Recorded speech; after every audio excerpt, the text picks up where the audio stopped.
मुख्यमंत्री निवास पर सीएम डॉक्टर मोहन यादव ने मीसाबंदियों का सम्मान किया।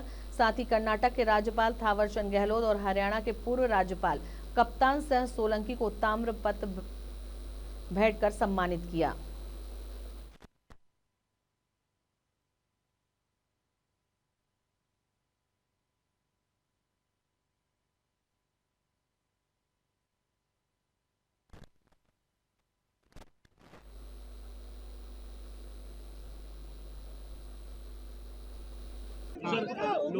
आज लोकतंत्र सेनानियों का पूरे प्रदेश स्तर के सारे सेनानियों का यहाँ सीएम हाउस में एक कार्यक्रम संपन्न हुआ, जिसके माध्यम से हमने 50 साल जो आपातकाल का कला समय था, खास करके एक तरह से ये संविधान की हत्या दिवस के नाते से था, और इस अवसर पर जब हमने पूरे प्रदेश भर में ये कार्यक्रम संपन्न किया, ऐसे में सभी स्वतंत्रता सेनानियों के तमाम लोकतंत्र सेनानियों ने अपने जीवन में वो 19 महीने अलग अलग प्रकार से जेलों में बिता करके सच्चे अर्थों में लोकतंत्र की रक्षा की थी।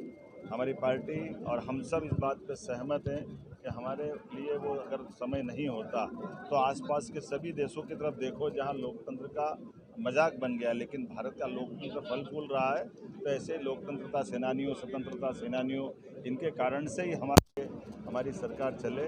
तो हमने लोकतंत्र सेनानियों के लिए भी जो पीएम श्री एम्बुलेंस सुविधा जो बाकी लोगों के लिए है, उनके लिए भी विशेष रूप से आयुष्मान कार्ड बनाकर देने की मैंने घोषणा की है। अलग अलग प्रकार की शासन की योजनाओं के दरमियान भी उनको भी इसका लाभ दिलाया जाएगा।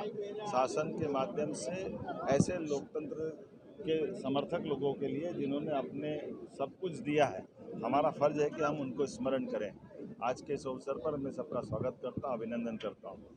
अब थोड़ी देर पहले एक कार्यक्रम में मुझे हमारे लिए बताया गया कि 90 डिग्री का ब्रिज बना है, तो 90 डिग्री के ब्रिज के मामले में हमने कहा ये 2022 से बन रहा था और अभी लोकार्पण भी नहीं हुआ है, निर्माणाधीन है। ऐसे में वो जहाँ से करवाया है, मैंने अधिकारियों से कहा, माननीय मंत्री से भी कहा कि ये जो आपत्ति है ये उसको वास्तव में किसी की दुर्घटना ना हो, इसलिए उसको सुधारा भी जाए और जिनने गलती की उन पर कार्रवाई भी की जाए। उम्मीद करते हैं निर्माण के मामले में आगे से और सबक लेते हुए जो भी इस तरह की व्यवस्था है उस पर और गौर करेंगे। मेरी अपनी ओर से अब यहाँ से मैं तुरंत निकल करके जबलपुर जाने वाला हूँ। वहाँ गुजरात के महामहिम राज्यपाल जी आए हुए हैं और प्राकृतिक खेती को लेकर के हमारा एक कार्यक्रम होने वाला है। स्वाभाविक रूप से कृषि मंत्री को मैंने पहले भेजा हुआ है। उम्मीद करेंगे प्राकृतिक खेती में देश भर में सबसे बड़ा कंट्रीब्यूशन अगर किसी राज्य से है तो मध्य प्रदेश से है। ऐसे में हमारी जब कृषि विकास दर बहुत अच्छी चल रही है तो स्वाभाविक रूप से हमारा फर्ज बनता है कि कृषि विकास दर में प्राकृतिक खेती का और रकबा बढ़ाया जाए, हमारे किसानों की आर्थिक स्थिति और मजबूत हो। इसलिए अब लगातार किसान आधारित बाकी व्यवस्थाओं पर भी हम गौर कर रहे हैं। कल एमएसएमई डे है, ऐसे में रतलाम में एमएसएमई को लेकर के, निवेश को लेकर के हमारा एक बड़ा कार्यक्रम होने वाला है। उम्मीद कर रहे हैं कि सभी प्रकार के रोजगार के अवसर उपलब्ध कराते हुए राज्य सरकार सबके साथ इसी प्रकार से करती है। सीएम सर, कांग्रेस आरोप लगा रही है खाद का संकट बना हुआ है, क्या कहेंगे? कांग्रेस का संकट है, खाद का संकट नहीं है।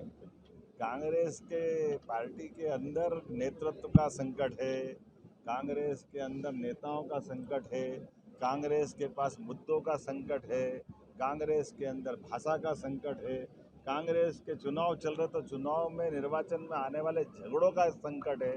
कांग्रेस इन संकटों से निपट ली तो अच्छा।